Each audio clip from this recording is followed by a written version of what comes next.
जोर से बोलिए ना। चुटिया था मजा आया। पुलिस स्टेशन का नाम है चुटिया स्टेशन। স্পিড ছিল 90-100, এতটাই সৌন্দর্য যে বলে বোঝানো যাবে না। আমাদের ব্লগার দাদা গরিব ভাই বুঝতেই পারছো, তো সেটাই তোমাদের সাথে শেয়ার করতে চাইছি। আমি জানি স্লিপারে গরিব গরিব মানুষ স্লিপারেই পড়বে, কিন্তু স্টেশনে এরা এসি দিয়ে দিয়েছে। তো ভাইয়ের নাম হচ্ছে মুকেশ ভাই। বিবাদে ভাত, ভাতের সাথে ডাল দিয়েছে, সাথে একটা আলু ভাজা আছে, এই যে পাঁপড়, একটা সোয়াবিনের তরকারি, পেঁয়াজ আর চাটনি। বৃষ্টিতে ছাতা মাথায় দিয়ে যখন ডানকুনি স্টেশনে ঢুকলাম ততক্ষণে বৃষ্টি প্রায় থেমে গেছে। তারপর সিঁড়ি বেয়ে 4 নম্বর প্ল্যাটফর্মের দিকে আমি যেতে লাগলাম। বৃষ্টি ভেজা সন্ধ্যেতে ডানকুনি স্টেশনকে এক অন্যরকম লাগছিল। তারপর সিঁড়ি দিয়ে নামতে নামতে দেখলাম ততক্ষণে আবার বৃষ্টি শুরু হয়ে যায়। স্টেশনের তখনও ট্রেনের অ্যানাউন্স করেনি। তারপর এক পেয়ালা চায়ে চুমুক দিতেই হঠাৎ ট্রেন অ্যানাউন্স করে। তারপর চট করে ট্রেনে উঠে গিয়ে জানলার ধারে হাওয়া খেতে খেতে আমি পৌঁছে গেলাম হাওড়া স্টেশনের দিকে। তারপর হাওড়া স্টেশনে কিছুক্ষণ পর আমার ট্রেন ঢোকে। ট্রেন ঢুকতেই হেঁটে চললাম ওল্ড কমপ্লেক্সের দিকে, যেখান থেকে রাত্রে ট্রেন ছাড়বে 18,615 ক্রিয়াযোগা এক্সপ্রেস, যেটা রাত্রে 9টা 15-এ ছাড়ে হাওড়া থেকে রাঁচি যায়। আর তাই এই জন্যই হাওড়ার স্টেশনকে ব্যস্ততম স্টেশন বলা হয়। এখানে অগন্তি মানুষের ভিড়, এক জায়গা থেকে অন্য জায়গায় যাচ্ছে অনবরত। তাই বসার জায়গা না থাকায় আমি দাঁড়িয়ে দাঁড়িয়ে ভিডিও করছিলাম, কিন্তু ততক্ষণেও গাড়ি অ্যানাউন্স করেনি কোন প্ল্যাটফর্মে দেবে। তো আমি এই মুহূর্তে হাওড়া স্টেশনে রয়েছি, যেখানে প্যাসেঞ্জাররা সব বসে থাকে, ওয়েট করে ট্রেনের জন্য, এক্সপ্রেস ট্রেনের জন্য। তো সেখানে ওয়েট করছি। এক্সপ্রেসের নাম্বার হচ্ছে 18,615 ক্রিয়াযোগা এক্সপ্রেস। এটা করে যাবো হচ্ছে রাঁচি, ঝাড়খণ্ডে। কেন যাচ্ছি, কী জন্য যাচ্ছি, সেটা তোমরা ভিডিও দেখলে বুঝতে পারবে। মিনিট 15 করে ওখানে বসে থাকার পর গাড়ি না দেওয়ায় আমি এগিয়ে গেলাম নিউ কমপ্লেক্সের দিকে। নিউ কমপ্লেক্সে ঢুকতেই সেখানে বোর্ডে দেখলাম গাড়ি 22 নম্বর প্ল্যাটফর্মে সবে মাত্র ঢুকলো। এইমাত্র ঢুকলো রাঁচি হাতিয়া এক্সপ্রেস, যেটা রাঁচি যাবে ঝাড়খণ্ডে যাওয়ার। শেষমেশ ঝাড়খণ্ড যাচ্ছি। কী জন্য যাচ্ছি সেটা তো তোমরা ভিডিওয় দেখতে পাবে। তবে ঝাড়খণ্ড খুবই ভালো জায়গা। আর আমার হচ্ছে S3-তে পড়েছে, তো আরেকটু যেতে হবে আমাকে। আমাদের ব্লগার দাদা গরিব ভাই বুঝতেই পারছো, এসির সিট বুকিং করতে পারিনি, যাবো স্লিপারে। এই সবে S3। আমার মতো পাবলিক কিছু কিছু আছে যারা M3-কে S3 ভাবে। আমি তো M3-কে S3 ভাবে এসি বগিতে উঠে পড়ছিলাম, কিন্তু তারপর ঠিক করে দেখলাম না, এটা তো S3 নয়, এটা M3। তো আরও একটু সামনে যেতে হবে। এই সবে S4 আমার সামনে। তো সিট পেয়ে গেছি। এই হচ্ছে S32 উপরে, আর নিচে কে আছে জানি না। তো নিচের সিটটা পেলে ভালো হতো। তো দেখা যাক কে আছে, যদি কেউ থাকে তাহলে অদল বদল করে নেবো। দেখি কতক্ষণ ট্রেন ছাড়ে, তারপর ট্রেন ছাড়ুক, তারপর আসছি ভিডিওতে। ট্রেন রাইট টাইমে হাওড়া থেকে ছেড়ে গার্ডদাদের হাত দেখিয়ে এগিয়ে চললো সামনের দিকে। আর যতই সামনের দিকে এগোতে থাকি ততই ট্রেনের স্পিড বাড়তে থাকে। আর তারপর একের পর এক স্টেশন ছাড়তে ছাড়তে আমি রাত্রিরে ডিনার শুরু করে দিলাম আলু ভাজা আর রুটি দিয়ে। তারপর কিছুটা দূর যেতেই ট্রেন ঢুকলো সাঁতরাগাছি স্টেশন, কিন্তু সাঁতরাগাছি স্টেশনে ট্রেনের স্টপেজ ছিল না। তার স্পিড ছিল 90-100, কোনো সময় 120। তারপর কিছুটা দূর যেতেই দেখলাম একটা ঝলমলে চকচকে লাইট, কী সেটা বুঝতে পারলাম না। তার মধ্যেই ঢুকে গেলাম খড়গপুর স্টেশন। আর প্ল্যাটফর্ম বড়োর কারণে খড়গপুর স্টেশনকে বলা হতো ভারতের সর্ববৃহৎ প্ল্যাটফর্ম স্টেশন, কিন্তু হয়তো এখন আর বলা হয় না। খড়গপুরে মিনিট 3-4 ট্রেন দাঁড়ানোর পর ট্রেন এগোতে লাগলো ঝাড়গ্রামের উদ্দেশ্যে। ঝাড়গ্রাম যখন ট্রেন পৌঁছয় তখন বাজে ঘড়িতে 12:03। তারপর ঝাড়গ্রাম থেকে ট্রেন ছাড়তেই আমি শুয়ে পড়ি। তো সকালবেলা ঘুম থেকে উঠে পড়েছি।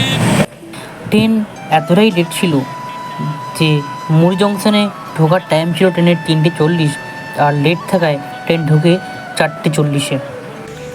আমি এখন এই মুহূর্তে মুড়ি জংশনে দাঁড়িয়ে আছি।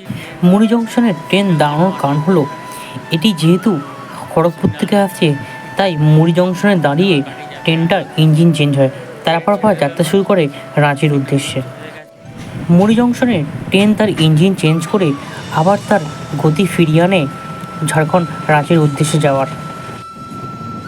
ট্রেনে করে রাঁচি যাওয়ার পথটা ছিল পাহাড় দিয়ে ঘেরা, আর ট্রেন ছাড়তেই সামনে দেখলাম একটি পাহাড়, আর যতই ট্রেন এগোতে থাকে পাহাড়টা ততই কাছে আসতে থাকে।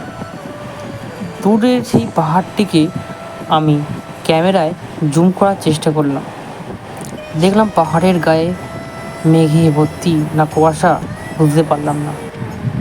একের পর এক স্টেশন ছাড়তেই আবার সামনে এলো আরেকটি বড় পাহাড়।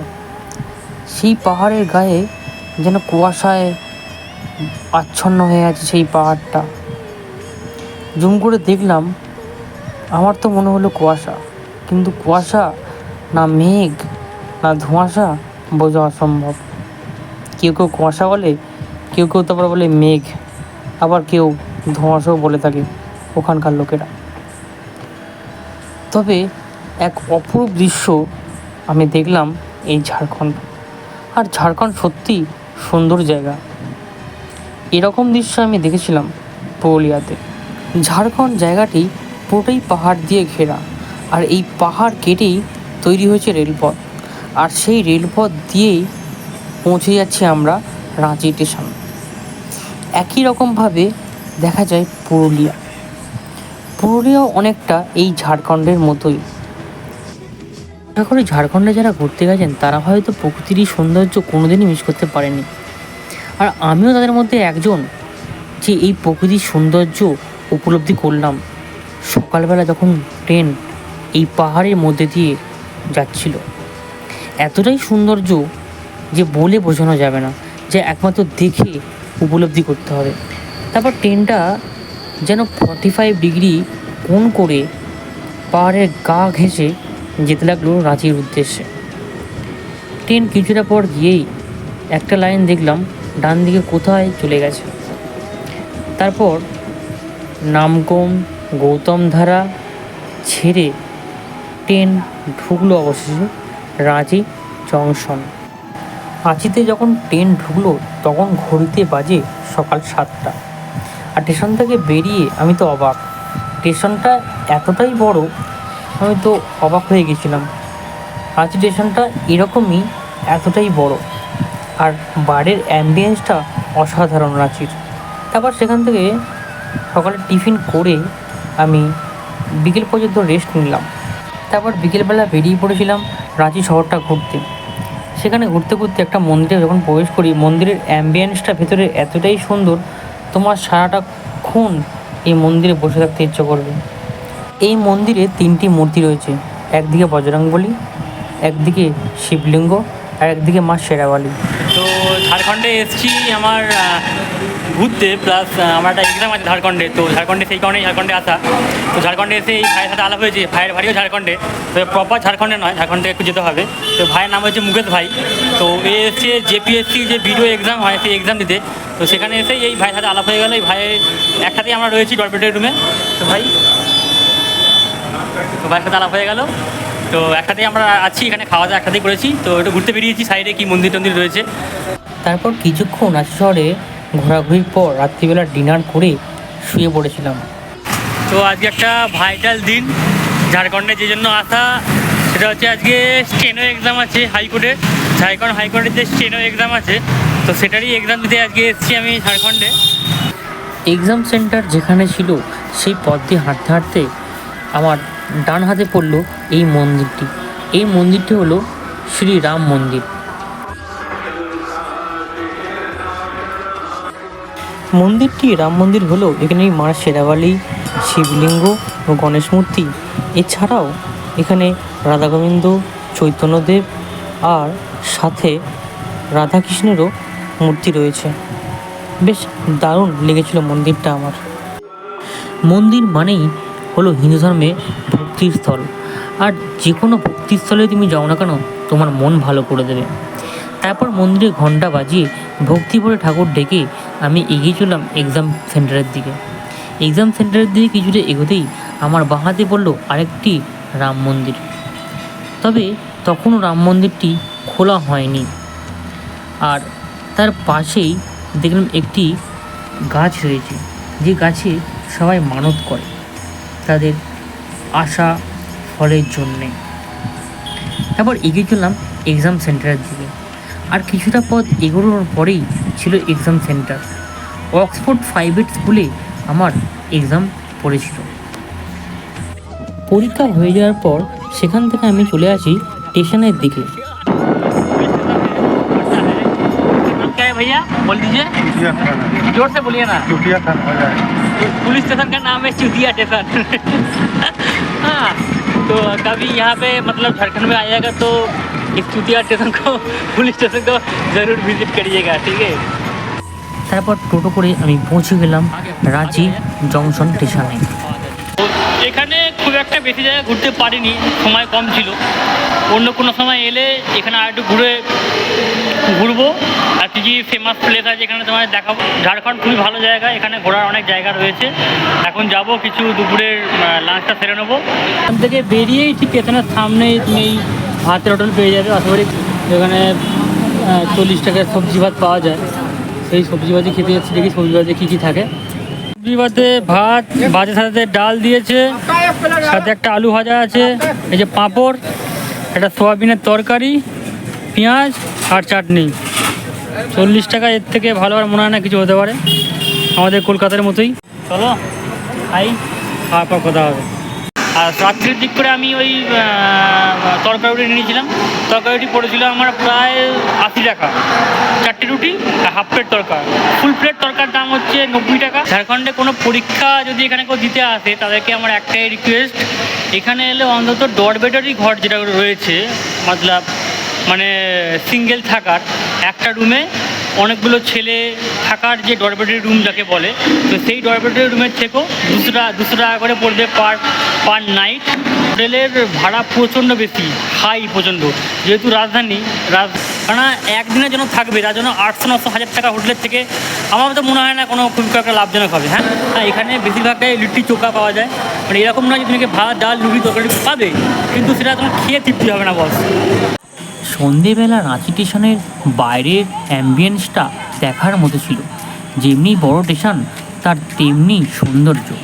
রাঁচি থেকে ট্রেন ছাড়ার টাইম ছিল রাত 10টায়, তাই কিছুক্ষণ রাঁচি স্টেশনে এদিক ওদিক সময় কাটানোর পর দেখলাম যে বন্দে ভারত ট্রেন যেটা হাওড়া থেকে ছাড়ে তখন রাঁচি স্টেশনে প্রবেশ করলো। আর তার কিছুক্ষণ পরেই, মিনিট 10 পরেই ট্রেন দিল এই ক্রিয়াযোগা এক্সপ্রেস, যেটা রাঁচি থেকে ছাড়ে 10টায়, হাওড়া পৌঁছয় সকাল 7টায়। সিট পেয়ে গেছি, এবার যাওয়া হবে হাওড়ার দিকে। ট্রেন ছাড়ুক, তারপর কথা হবে। রাঁচি থেকে ট্রেন ছাড়ার সাথে সাথেই যুদ্ধ লেগে যায় ট্রেনের সিটে বসা নিয়ে যাত্রীদের সাথে আর এক যাত্রীর। তোর ক্রিয়াযোগা এক্সপ্রেস ছেড়ে দিয়েছে, এখন নামকমের দিকে যাচ্ছে ক্রিয়াযোগা এক্সপ্রেস। আর আমি আমার সিট পেয়ে গেছি, আমার সিট M3-তে পড়েছিল 55। তো এসছিলাম আমি স্লিপার কোচে, নন এসি যেটা হয়, তো সেটাতে করে এসেছিলাম। আর কালকে রাত্রে আমি তৎকাল বুকিং করি, কোনো কারণে আপডেটেশনে আমার এসি পড়ে যায়। আমি তো অবাক হয়ে যাই, কেননা ফার্স্ট টাইম, আমি তো ভাবতে পারিনি যে এসিতে পড়বে। আমি জানি স্লিপারে গরিব মানুষ স্লিপারেই পড়বে, হ্যাঁ স্লিপারই ছিল, লেখা ছিল নন এসি স্লিপার, কিন্তু আপডেটেশনে এরা এসি দিয়ে দিয়েছে।